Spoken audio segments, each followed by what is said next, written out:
Lieutenant Ta sat in the dimly lit bar on Mercenary Station, nursing a drink that glowed blue in its glass. The four-armed bartender wiped down the counter as Tai checked his communication device again. His client was late.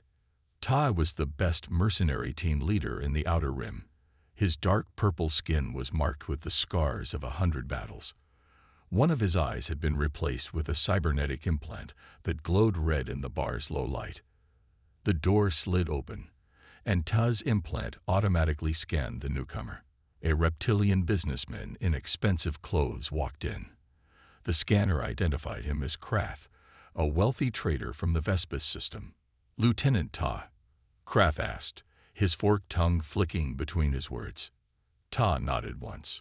"You're late. I apologize. Security is tight these days." Kraft sat down and placed a small data chip on the table. "I have a job. The pay is very good." Todd picked up the chip and inserted it into his device. Numbers appeared, a lot of numbers. This was more money than his team usually made in 3 jobs. "What's the catch?" Tai asked. "This is too much money for a simple job." Kraft leaned forward. "I need you to eliminate a team of humans. They are on Nexus Station for diplomatic talks." Tai raised an eyebrow. "Humans? That's all. Why so much money for killing some humans?" "These are not ordinary humans. They are former special forces. They're here to negotiate resource rights in the Garuda sector." Ta had heard stories about human special forces. Some mercenaries claimed they were impossible to kill, that they fought like demons. But Ta didn't believe in ghost stories. "If these negotiations succeed," Krath continued, "my business interests will suffer greatly. The humans must be eliminated before they complete their mission." Ta nodded slowly. "I'll need details. Numbers, weapons, security. 4 humans. Their leader is Commander Jun. With him are Intelligence Officer Minji, Combat Specialist Doyun, and Technical Expert Sunho. They appear unarmed, but we must assume they have weapons." Ta laughed. 4 humans against my team. This will be easy money." He pressed a button on his wrist device. Within minutes, 3 figures entered the bar. First came Vrak, an insectoid with 4 arms, each holding a different weapon. His compound eyes scanned the room constantly. Next was Lyra, a feline with jet-black fur and eyes that reflected light like mirrors. She moved without making a sound, her stealth suit absorbing light around her.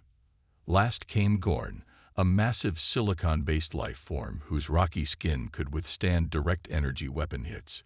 He had to duck to enter the door. "My team," Ta said with pride. "The best in the galaxy." Krath looked at them with approval. "Excellent. When can you start?" "We leave for Nexus Station tomorrow. The humans will be dead within 5 days." As Kraft left, Vrak approached Ta. "Humans? I've heard stories." "Stories are just stories," Ta said, finishing his drink. "No species is unkillable." "I heard about a team on Centaurid 4, Vrak insisted. 30 mercenaries against 6 human soldiers. Only 1 mercenary survived. Ta rolled his eyes. "Exaggerations. We've killed tougher targets than humans." Later, in their ship heading toward Nexus Station, Tay reviewed the files on their targets. The humans looked so ordinary. Small, soft-skinned, without claws or natural armor. How had such a species spread across half the galaxy? "Prepare your weapons," Ta told his team. "This will be the easiest job we've ever taken." Little did he know that these would be the last words he'd say with such confidence about humans. As their ship entered hyperspace, Ta couldn't shake the feeling that something was wrong. But he pushed the thought away. After all, they were just humans. How dangerous could they be? Nexus Station hung in space like a giant metal wheel. Ships of all sizes docked at its many ports. Tai's ship, the Black Claw, was just one of hundreds. "Remember, we are traders from the Orion Belt," Ta said as his team prepared to leave their ship. "No weapons that can be seen. Lyra, you have the surveillance equipment." The feline mercenary nodded, patting a small bag at her side. Smallest cameras in the galaxy. The humans won't know they're being watched. The team made their way through the busy station. Aliens of every shape and size moved around them. The air smelled of different foods, engine oil, and too many bodies in one place. There, Vrock said, his compound eyes focusing on a group across the main plaza. The humans. Ta looked where Vrock pointed. 4 humans sat at a table, eating food and talking. They looked ordinary, even boring. The leader, Commander June, was a middle-aged man with short black hair. He wore simple clothes with no military marks. He smiled as he talked to his team, but Tai noticed something strange. Despite his friendly manner, June's eyes never stopped moving. They checked every person who walked by, every door, every corner. "He's scanning for threats," Ta whispered. "Constantly." "The woman must be Minji, the intelligence officer." She looked relaxed, laughing at something Jun said. But Ta saw how she photographed the room with her eyes, her head turning slightly to capture every face. The largest human was Do-Yun, the combat specialist. His frame was bigger than the others, but still small compared to many alien species. He ate calmly, but Ta noticed his hands, scared and steady. Not once did they shake or make an unnecessary movement. The last human, Sunho, was thin and wore glasses. The technical expert was doing something with a small device while eating. His fingers moved with incredible speed over the controls. "These are the dangerous special forces we were warned about," Gorn rumbled, his rocky voice low. "They look weak. No claws, no armor, no extra limbs. Looks can be deceiving," Lyra said, her tail twitching nervously. "I've heard stories." "We all have heard stories," Todd cut her off. "Let's get to work. Lyra, plant the devices in their quarters. Vrock, find out their schedule. Gorn, secure our escape routes." The team split up. Hours later, they gathered in their rented room. Lyra had successfully planted tiny cameras and listening devices in the humans' quarters. "They sweep for bugs," she said, looking troubled. "I had to use our best tech, the kind that hides inside furniture materials. No other species on this station was doing security sweeps." On the screens, they watched the humans return to their rooms. The 4 humans did something strange. They checked every corner, vent, and fixture in their quarters. Sunho ran a small device over the walls, a scanner of some kind. "They're paranoid," Vrock said. "Or careful," Tay replied. They listened to the humans talk. The conversations seemed normal. Discussions about trade, resources, and meeting schedules. Nothing unusual. "I don't understand," Gorn said. "Why does our client paying so much to eliminate these humans? They seem ordinary." "We're missing something," Tai insisted. He zoomed in on June's face on the screen. The human commander was cleaning a small knife, not a combat weapon, just a simple eating tool. But his hands moved with practiced precision. Suddenly, June looked up directly at the hidden camera. He couldn't possibly see it, but for a second, Tai felt like the human was staring right at him.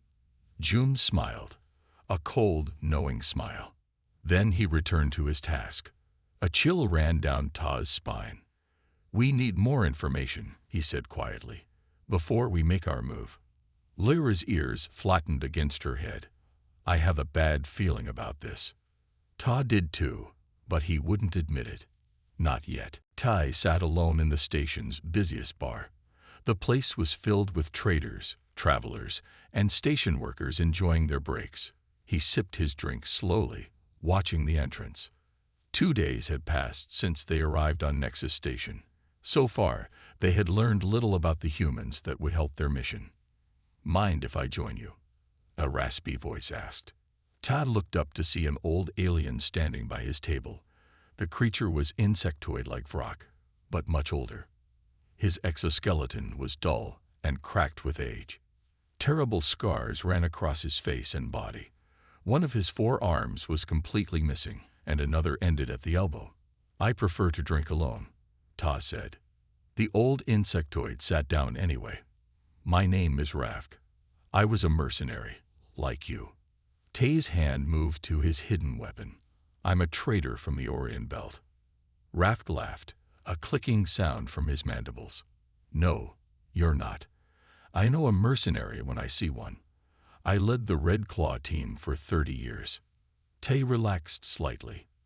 The Red Claw had been famous once. What do you want? To warn you, Rafk said, his compound eyes reflecting the bar's colored lights. I saw you watching the humans yesterday. I know that look. You're planning a job. That's my business. Is your client named Krath, by chance? The reptilian businessman. Ta said nothing, but his surprise must have shown. He hired my team 6 years ago for the same job. Different humans, but same mission. Stop a human negotiating team. Rafk's mandibles clicked anxiously. He didn't tell us they were special forces. I'm not afraid of humans, Ta said. Rafk leaned forward. You should be. The old mercenary lifted what remained of his shorter arm. I went to that job with 30 mercenaries. The best fighters from 12 different planets. We faced 6 humans. Just 6. His voice cracked. I was the only one who survived. Tai tried to hide his discomfort. What happened? We cornered them in a mining facility on Ganymede 9. We had better weapons, better armor, better everything. We thought it would be easy. Rafk's eyes seemed to look at something far away. The humans. They fought like nothing I've ever seen. How? They're not particularly strong or fast. No, they're not. But they never stop. We injured them, badly. Wounds that would kill any other species. But they kept fighting. One human lost an arm and still killed 3 of my team with his remaining hand. Ta frowned. That's not possible. Their leader had a hole in his chest. I could see his insides. He should have been dead, Rafk continued, his voice shaking. But he kept giving orders, kept fighting, until all his team was safe.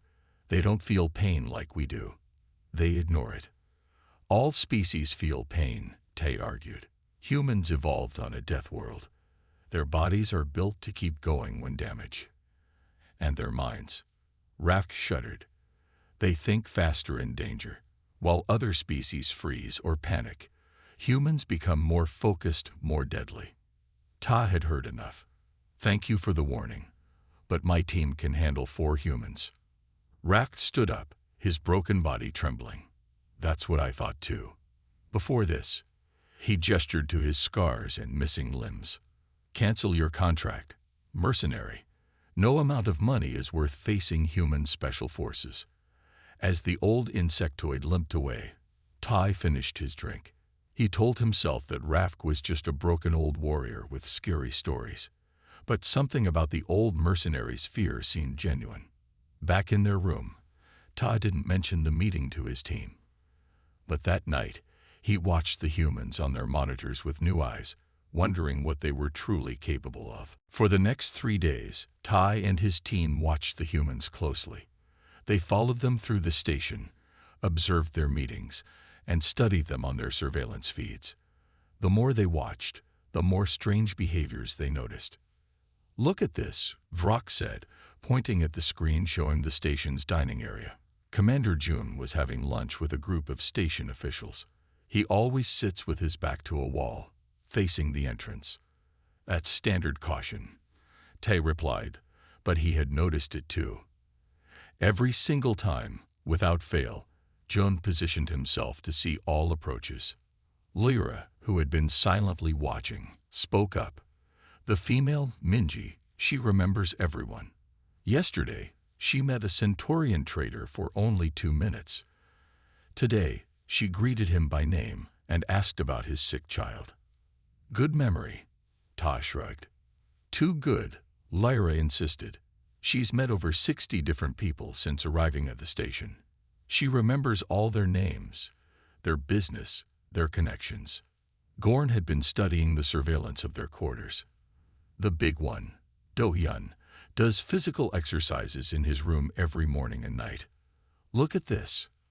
The screen showed the combat specialist doing push-ups. Simple enough, but he was doing them with one arm, and his body was perfectly straight. I counted. He did 300 without stopping, Gorn said, then switched arms and did 300 more. And the small one? Sunho, Vrock added. Yesterday I saw him fix a station worker's broken datapad. He took it apart and put it back together in less than a minute. The worker said it was better than new. Ta frowned. Individually, these things might not mean much, but together they painted a picture of humans with unusual abilities. Suddenly, alarms blared throughout the station. The screens showed people running in panic. "Station emergency," a voice announced over the speakers. "Coolant leak in Section 7. All non-emergency personnel evacuate the area." Section 7 was close to where the humans had been meeting with station officials. Ta switched the feed to see what was happening there. The scene was one of chaos. Aliens of all species were pushing and running to escape the toxic coolant gas that was filling the corridor. Station security was trying to maintain order, but they were overwhelmed. Then Ta saw the humans. Instead of running, the four of them moved against the crowd. Jun was giving short commands that the others followed instantly. Do-young began helping fallen aliens to their feet. Minji quickly organized the panicking crowd into lines. Sunho ran straight toward the source of the leak. "What are they doing?" Vrock asked. They watched as Sunho reached a wall panel, tore it open without tools, and began working on the pipes inside. His hands moved so fast, they were almost a blur. Within minutes, the alarms stopped. "He fixed it," Lyra whispered. How did he know exactly what to do? But Ta was watching something else. During the emergency, the four humans had moved with perfect coordination. They hadn't needed to discuss what to do. Each knew their role instantly. They worked together like a single organism, Ta said quietly. Later, when the emergency was over, the station manager personally thanked the humans for their help. The humans looked embarrassed by the attention, as if what they had done was normal. Back in their room, Lyra spoke what they were all thinking. "These are not ordinary diplomats," she said. "I'm starting to think the stories about human special forces might be true." Ta didn't disagree. The old mercenary's warning echoed in his mind. "We need to be very careful with our first move," he said. "Very careful indeed." After 5 days of watching the humans, Tai called his team together. It was time to act. "We can't attack them directly," he said. "They're too alert, too coordinated." "Then how?" asked Gorn, his rocky fingers tapping the table impatiently. Tai smiled. "We make it look like an accident. Tonight, when they sleep, we'll release toxic gas into their quarters. The station logs will show a malfunction in the air system." Vrock nodded his insect head. "I can hack the environmental controls. No one will suspect us." "Exactly," Ta said. "Even if someone suspects foul play, they'll look for enemies of the station, not the humans." Lyra's tail twitched nervously. "Do humans sleep deeply? Our surveillance shows they take turns resting." It was true. Through their cameras, they had noticed that the humans never all slept at once. There was always one awake, usually sitting by the door. "The gas will work quickly," Tai assured her. "Even if one is awake, they won't have time to react." That night, the team gathered in their room. On the screens, they could see 3 of the humans sleeping. Commander Jun was awake, reading something on a datapad. "Ready?" Tai asked. Vrock connected his device to the station's systems. His fingers moved quickly across the controls. "I'm in," he said, redirecting toxic cleaning gas from maintenance to their quarters. 3 minutes until it reaches lethal concentration. They watched the screens intently. At first, nothing happened. Then, a small hissing sound came from the vents in the humans' room. Jun's head snapped up instantly. He looked directly at the vent, then shouted something. The other 3 humans woke immediately. No grogginess, no confusion. "How did he hear that?" Lyra whispered. "The gas is nearly silent." On the screen, chaos erupted, but not the panic they expected. The humans moved with purpose. Do-hyun flipped a table against the door. Minji pulled small breathing masks from a bag. Sunho grabbed tools and rushed to the air vent. They have breathing equipment. In a diplomatic meeting, Gorn rumbled in disbelief. Most shocking of all, Sunho tore open the vent panel and pulled out what looked like a homemade filter system. He had already modified their room's ventilation. They knew, Ta said, his voice hollow. They were prepared for this exact attack. The humans weren't just surviving. They were completely countering the attack. Sunho was rerouting the gas back into the station's filtration system. Within minutes, their quarters were safe. Vrock disconnected his device. We need to leave. Now, if they trace this back to us. They won't, Ta said, but he wasn't sure anymore. These humans seemed to know things they shouldn't. Later, hiding in a maintenance area, the team regrouped. How did they know? Lyra asked. We planned this today. They had those filters ready before we even decided to use gas. Standard precaution, maybe, Ta suggested, but he didn't believe it himself. I checked station records, Vrock said, his voice shaking slightly. The day they arrived, Sunho requested access to their quarters maintenance panels for cultural reasons. He's been modifying their rooms since day one, against every possible attack. Gorn added. Tay thought back to Rack's warning.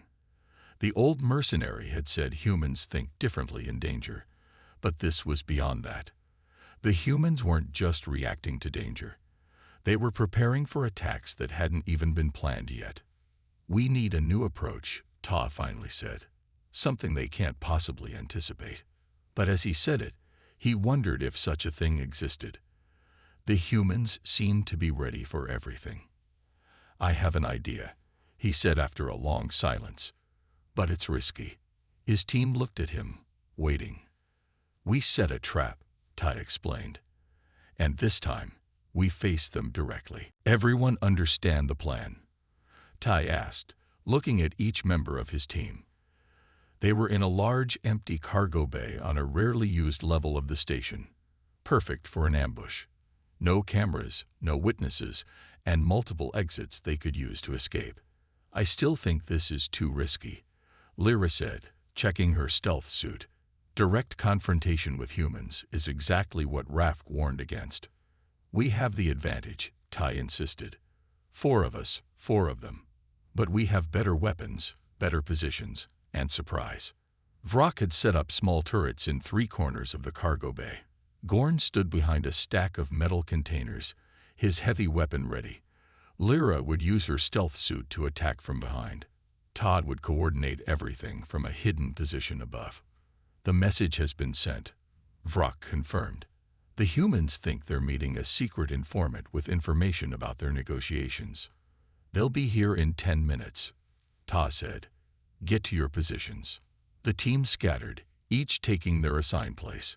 Ta climbed up to a high platform where he could see the entire bay.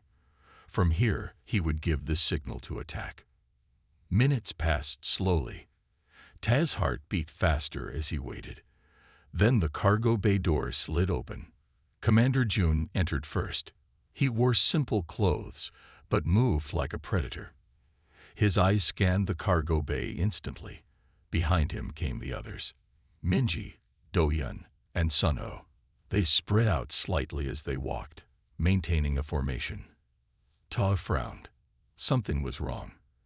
The humans were moving too cautiously, as if they knew it was a trap. Before Ta could signal to abort, Jun stopped in the middle of the bay.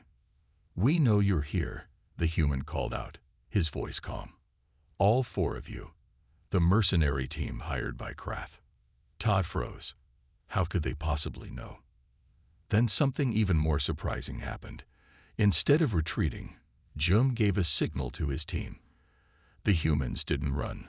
They attacked. Minji threw something at one of the hidden turrets. It exploded, destroying Vrock's weapon. At the same time, Do-hyun charged directly at Gorn's position.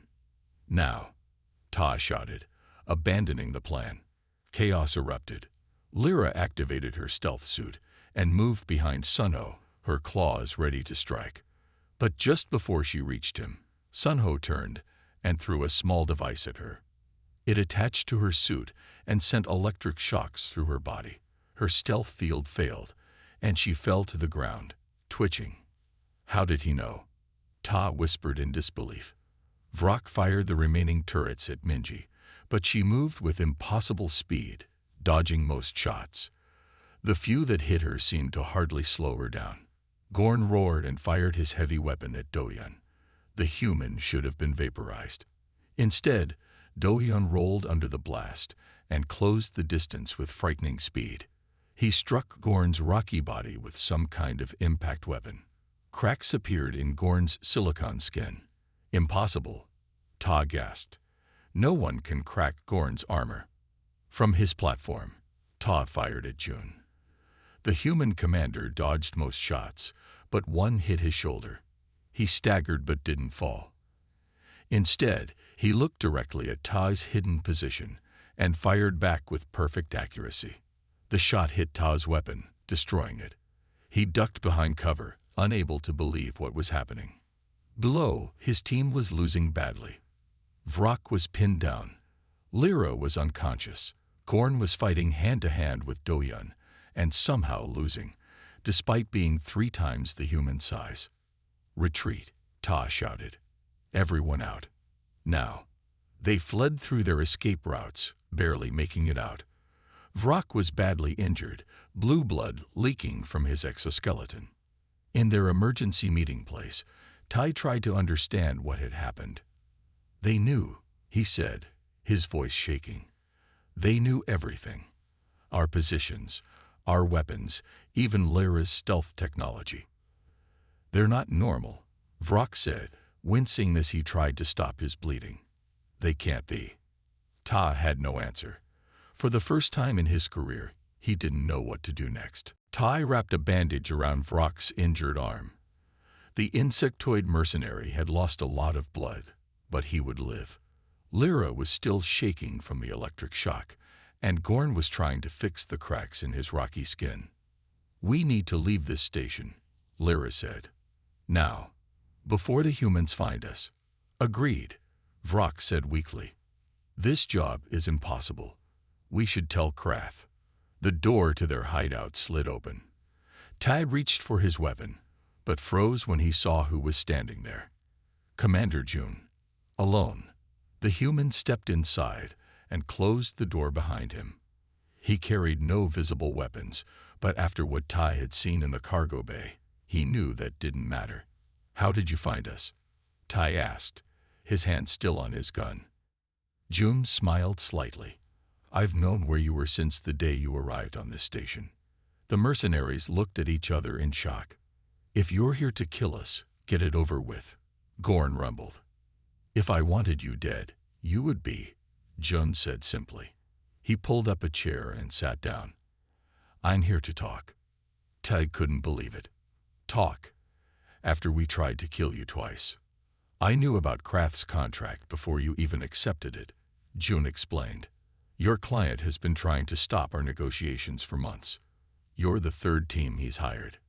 What happened to the others? Lyra asked. They were smarter than you. They turned the job down. Jun looked at each of them. I wanted to see what you would do. Now I know. How did you know about the gas attack? Vrock asked. How did you know our positions in the cargo bay? Jun reached into his pocket.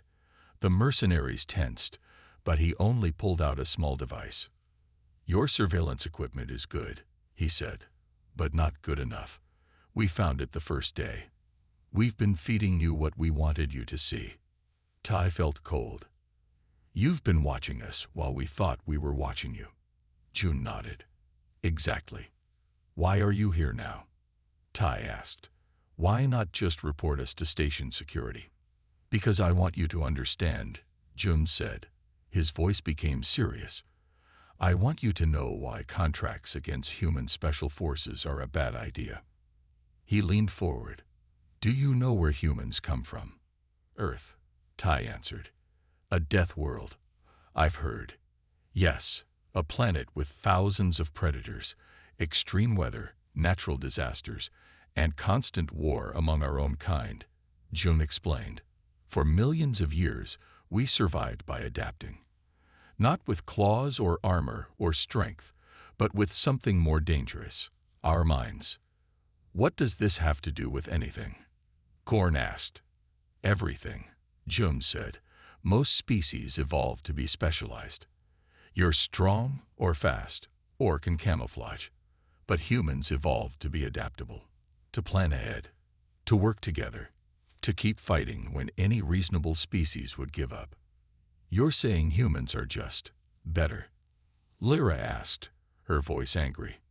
No, just different, June replied. Most species have a flight response to danger. When hurt, they retreat. Humans have a fight response. When we're hurt, we become more dangerous. He rolled up his sleeve to show a scar on his arm. In the cargo bay, when you shot me, my heart pumped faster. My body released chemicals that blocked pain.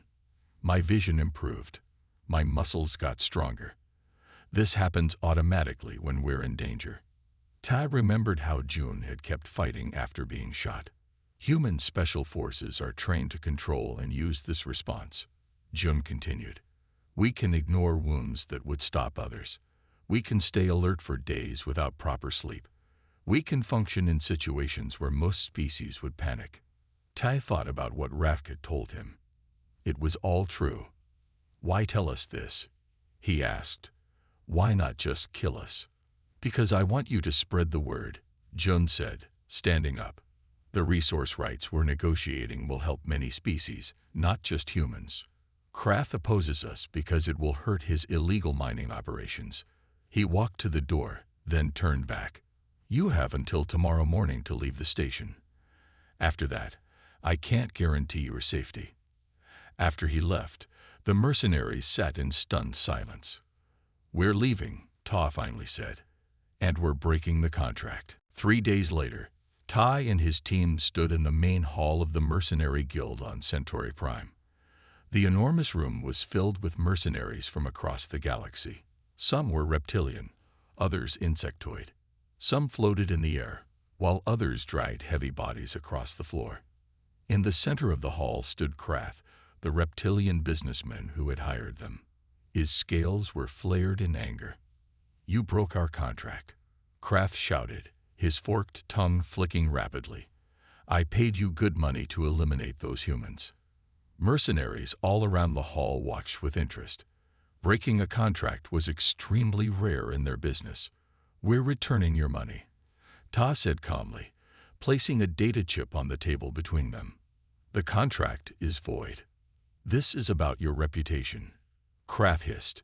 No one will hire you after this failure. Ta looked around the hall. Many young mercenaries were watching closely. Some were recording the conversation. Good. That was exactly what he wanted. I have something to say, Tai announced loudly. All eyes turned to him. My team is declaring a new policy. We will never again accept contracts against human special forces, and we recommend that all of you do the same. Whispers spread through the crowd. Some mercenaries laughed, but those with more experience looked serious. Humans are weak, Kraft said. They have no natural weapons, no armor. You're wrong, Tai replied. They have something more dangerous. Let me tell you what happened on Nexus Station.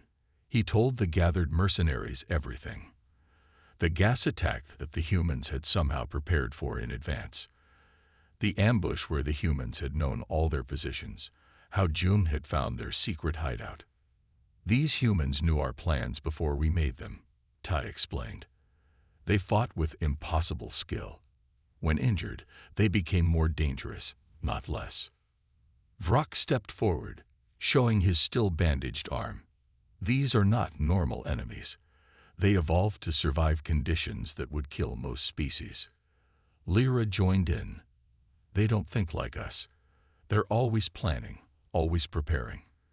They see threats we don't even imagine. Gorn's deep voice rumbled through the hall. And they're stronger than they look. Much stronger. An old voice called from the back of the room. He's telling the truth. It was Rafk, the scared mercenary who had warned Ta. I tried to tell him before he took the job. Now he knows.